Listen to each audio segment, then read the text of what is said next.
Itigil ang lahat. Huwag kang gagalaw. Huwag kang mag-scroll. Dahil kung ikaw ay isang Sagittarius, may mensaheng ngayon mo lamang maririnig at maaaring hindi na muling maulit.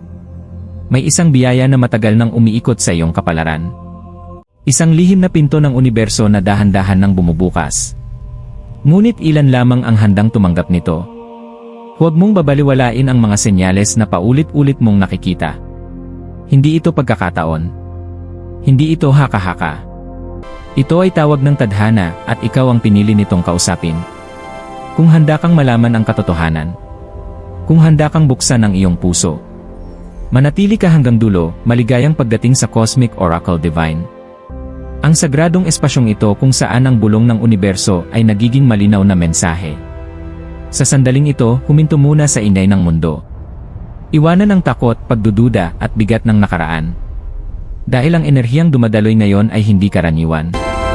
Para sa iyo, Sagittarius, may biyayang matagal nang inihahanda ng universo. Isang liwanag na papawi sa dilim. Isang sagot sa mga panalangin akala mo'y nakalimutan na. Buksan mo ang iyong isip. Buksan mo ang iyong puso. Dahil ang mensaheng ito ay hindi basta hula. Ito ay paalala ng iyong tunay na kapalaran, Sagittarius. Matagal ka nang tinatawag ng universo, ngunit ngayon mo lamang ito tunay na maririnig. May mga sandaling tahimik ang langit, at may mga sandaling nagsasalita ito ng malinaw. At ang sandaling ito ay isa sa mga huli. Nararamdaman mo ba ang kakaibang bigat sa iyong dibdib? Hindi ito pagod. Hindi ito kalungkutan. Ito ay enerhiya ng pagbabago na unti-unting bumabalot sa iyong espiritu. Ang universo ay hindi nagkakamali sa pagpili ng oras. Kung bakit ka napadpad sa mensaheng ito, may dahilan yon. May biyayang paparating, ngunit kailangan munang ihanda ang iyong puso upang ito'y tanggapin. Bago dumating ang liwanag, may sandaling dadaan sa dilim. At ikaw, Sagittarius, ay dumaan na roon. Mga desisyong pinagdudahan mo. Mga taong iniwan mo kahit masakit. Mga pangarap na kinailangan mong isantabi upang magpatuloy. Ngunit pakinggan mo ito ng mabuti. Walang kahit isang luha ang nasayang. Walang sakripisyong hindi nakita ng universo. Ang mga pagsubok na iyong pinagdaanan ay susi, hindi parusa. Hinuhubog ka nito hindi upang sirain, kundi upang ihanda ka sa biyayang hindi kayang dalhin ng mahina ang loob. Ang universo ay may isang hinihiling lamang sa iyo ngayon. Buksan mo ang iyong puso. Hindi sa takot. Hindi sa galit. Hindi sa mga sugat ng nakaraan. Buksan mo ito sa pagtitiwala. Sa paniniwala na may mas malaki pang plano kaysa sa iyong nakikita ngayon. Dahil ang biyayang paparating ay hindi lamang material. Ito ay kapayapaan, linaw at panibagong direksyon ng buhay. Kapag handa ka nang tumanggap, kusa itong dadaloy, Sagittarius, ang universo ay bihirang sumigaw. Ito'y bumubulong, paulit-ulit hanggang ikaw ay makinig. Napapansin mo ba ang mga bagay na ito? Mga numerong bigla-biglang sumusulpot sa iyong paningin. Mga panaginip na tila mas malinaw kaysa sa realidad. Mga alaala o taong matagal nang nawala ngunit biglang bumabalik sa iyong isipan. Hindi ito pagkakataon. Ito ay paalala. Ang mga senyales na ito ay patunay na ikaw ay nasa tamang landas. Kahit pakiramdam mo ay nag-iisa ka. Kahit tila mabagal ang galaw ng buhay. Kapag paulit-ulit na may pumapasok sa iyong isipan, huwag mo itong itaboy. May mensaheng nais iparating ang universo sa iyo, huwag mong isipin na ang biyaya ay laging anyo ng kayamanan. Minsan ito'y dumarating bilang pagkawala. Upang may puwang para sa mas mabuti.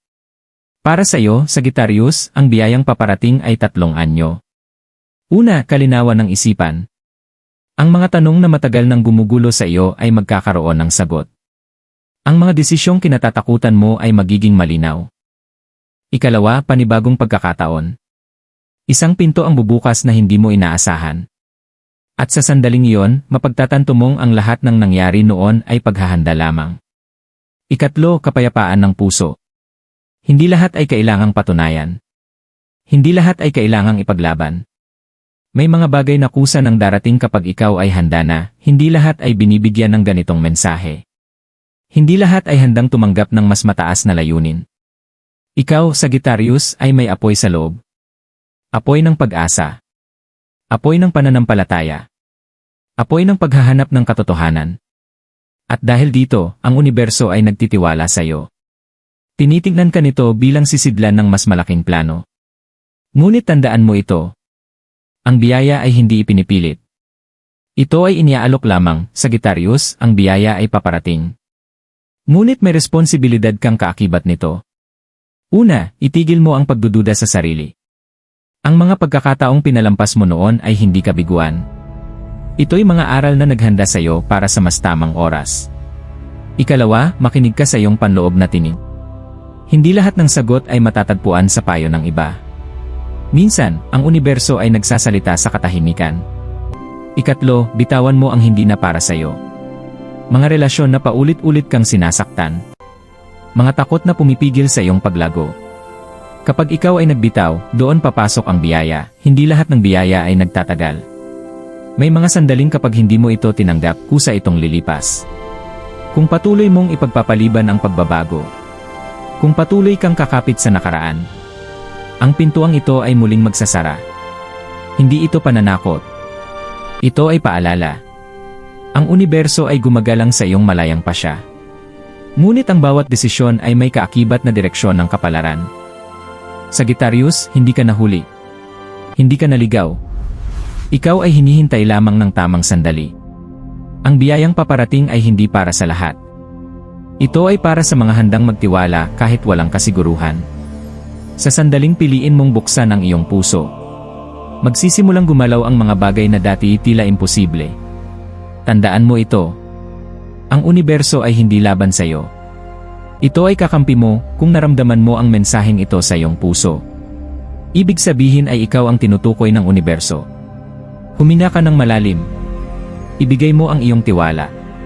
At hayaan mong dumaloy ang biyayang matagal nang para sa iyo.